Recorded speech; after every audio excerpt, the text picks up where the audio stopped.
1,500원을 기준으로 원화와 달러의 팽팽한 줄다리기 싸움이 계속되고 있는 상황 속에서 여러분들은 어떤 전략을 가지고 계신가요? 통화 가치가 요동칠 때마다 나의 투자 포트폴리오가 얼마나 합리적이고 안정적인지 하루에도 몇 번씩 체크하고 있지는 않으신가요? 오늘은 이러한 불안정한 상황에서 자산 방어 전략의 핵심은 무엇일지 이야기해 보도록 하겠습니다.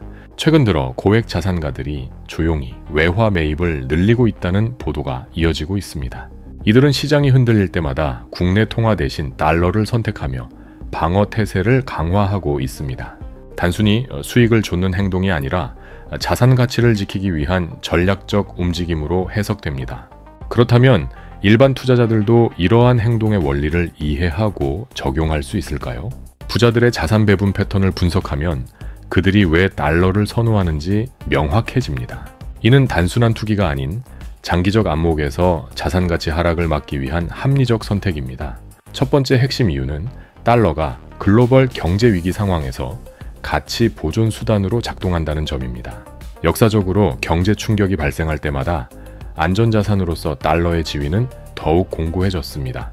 1990년대 후반 아시아 외환 위기를 떠올려 보면 당시 원화 가치는 급락했지만 달러 자산은 오히려 가치를 지켰습니다.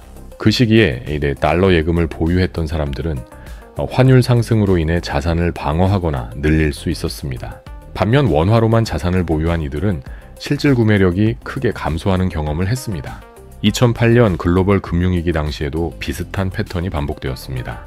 당시 원달러 환율은 급등했고 달러 자산 보유자는 상대적으로 안정적인 가치를 유지할 수 있었습니다. 이처럼 위기 상황에서 달러는 단순한 외화가 아니라 자산 방어의 핵심 도구로 기능합니다. 경제학자들은 이를 안전자산 쏠림 현상이라고 부르며 위험 회피 심리가 강해질 때 나타나는 자연스러운 흐름입니다. 이러한 구조적 반복성은 달러가 단기적 투자 대상이 아니라 장기 분산 전략의 필수 요소임을 보여줍니다. 여러 차례의 경제 위기를 거치며 확인된 사실은 달러 자산 분산이 리스크 관리에 실질적 효과를 낸다는 것입니다. 두 번째 핵심 논리는 금리 격차에서 발생하는 시간 가치의 증대 효과입니다. 각국 중앙은행은 경제 상황에 따라 서로 다른 금리 정책을 운영합니다. 한국은행이 낮은 금리를 유지하는 동안 미국 연방준비제도는 금리를 인상하는 경우가 빈번히 발생합니다. 이 금리 격차는 단순히 이자 수익의 차이를 넘어서 자산의 실질 수익률 구조를 크게 바꿉니다. 예를 들어 국내 금리가 연 2%이고 미국 금리가 연 5%인 상황을 가정해 봅시다. 같은 금액을 투자했을 때 이자 수익만으로도 3%포인트의 차이가 발생합니다. 여기에 환율 변동까지 고려하면 달러 자산의 실질 수익률은 더욱 높아질 수 있습니다. 만약 1년간 원달러 환율이 5% 상승했다면 금리 차익과 환차익이 복합적으로 작용하여 총 수익은 10%를 넘어섭니다. 이러한 계산 구조는 단순해 보이지만 시간이 누적될수록 그 차이는 기하급수적으로 커집니다. 장기적으로 자산을 운용할 때 금리 격차와 환율 효과를 함께 고려하는 것이 합리적인 이유입니다.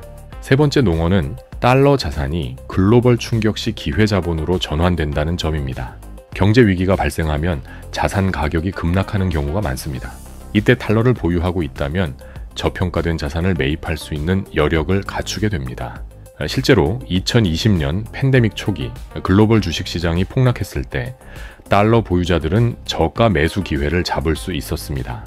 반대로 원화만 보유한 투자자는 환율 급등으로 인해 해외 자산 매입 비용이 급증하여 기회를 놓쳤습니다.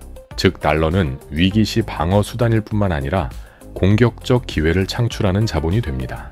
이러한 기능적 역할 덕분에 자산가들은 평상시에도 일정 비율의 달러 자산을 유지합니다. 그렇다면 현재 우리가 달러 자산 비중을 늘려야 할 현실적 조건은 무엇일까요?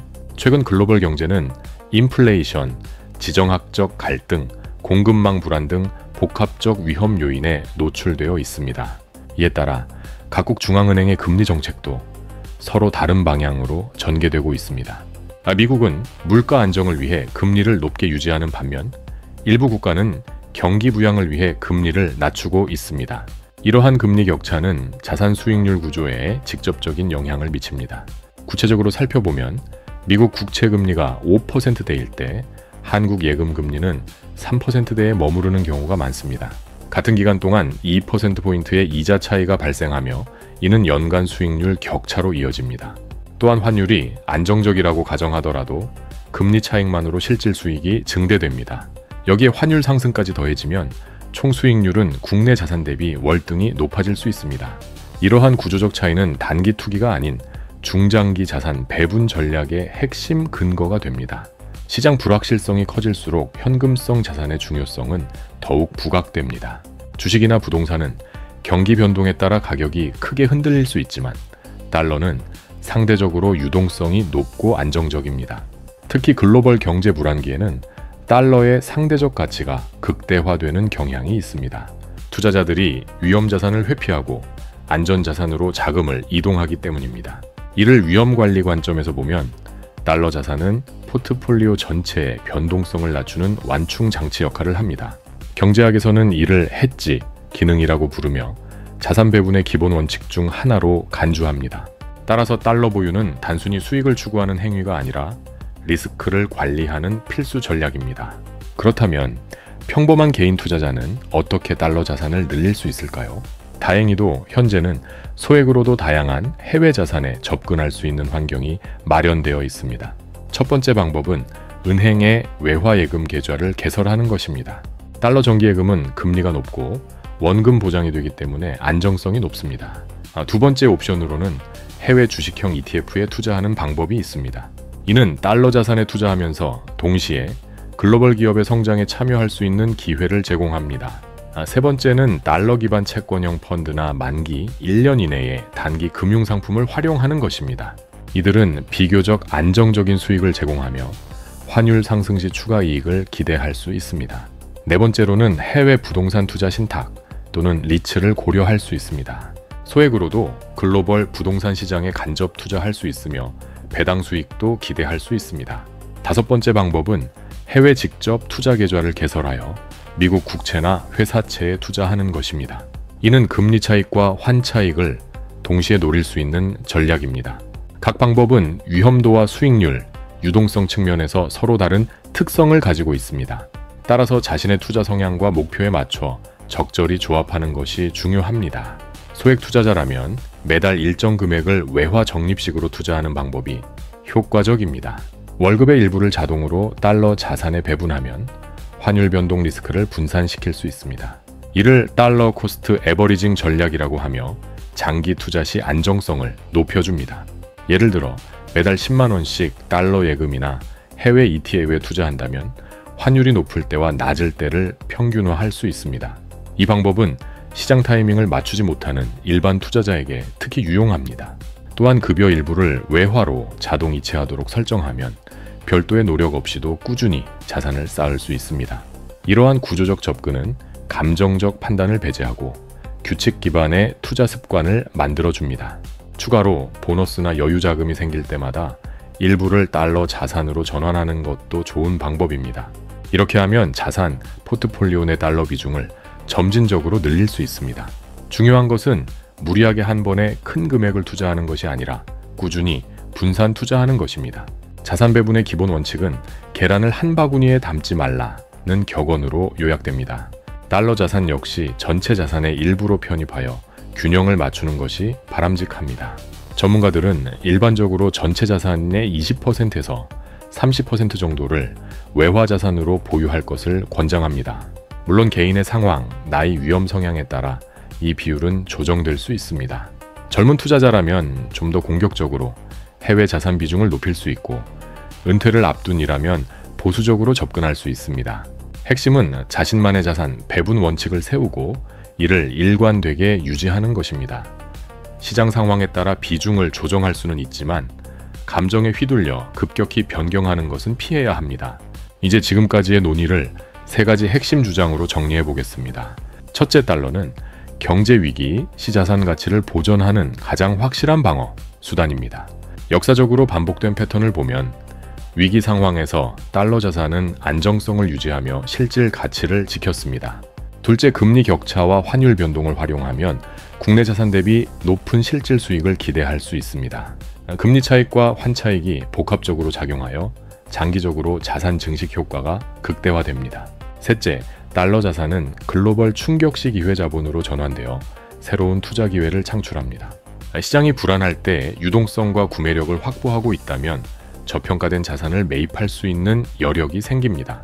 이 세 가지 논리는 모두 달러 자산 보유가 단순한 투기가 아닌 합리적 자산 방어 전략임을 뒷받침합니다. 따라서 지금 당장 실천할 수 있는 구체적 행동이 필요합니다. 은행 앱을 열고 외화 계좌를 개설하거나 해외 ETF 자동 적립을 시작하는 것만으로도 첫걸음을 뗄 수 있습니다. 작은 금액이라도 꾸준히 투자하면 시간이 지날수록 자산 포트폴리오의 안정성이 높아집니다. 경제적 방어 체계로서 달러의 역할은 앞으로도 계속될 것입니다. 글로벌 경제 구조와 기축 통화 시스템이 유지되는 한 달러는 안전자산으로서의 지위를 지킬 것입니다. 이제 선택은 여러분의 몫입니다.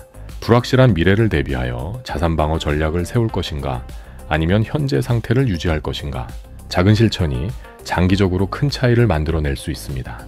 달러 자산 분산은 복잡한 금융 기법이 아니라 누구나 실천할 수 있는 현실적 전략입니다. 오늘부터 시작하는 작은 습관이 내일의 경제적 안정을 만들어줍니다. 여러분의 자산을 지키고 키우기 위한 첫 번째 단계는 바로 지금 이 순간부터 시작됩니다. 예를 들면 시장 변동성에 흔들리지 않는 튼튼한 자산 포트폴리오를 만들어 보는 것부터 시작할 수 있겠죠. 달러 자산은 그 여정에서 든든한 동반자가 될 것입니다. 경제적 자유는 한순간에 이루어지지 않습니다. 하지만 올바른 방향으로 꾸준히 나아간다면 반드시 목표에 도달할 수 있습니다.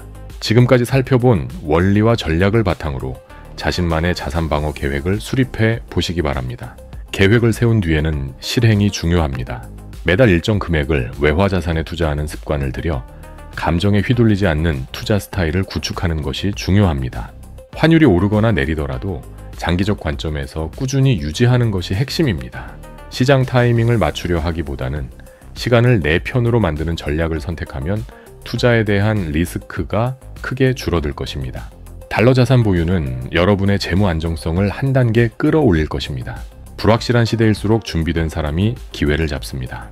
오늘 이야기했던 내용들을 실천으로 옮기는 것이 가장 중요합니다. 작은 변화가 모여 큰 성과를 만들어냅니다. 여러분의 경제적 미래를 위해 지금 바로 행동하세요. 영상이 유익하셨다면 구독과 좋아요, 댓글로 여러분의 생각을 들려주세요. 시청해주셔서 감사합니다.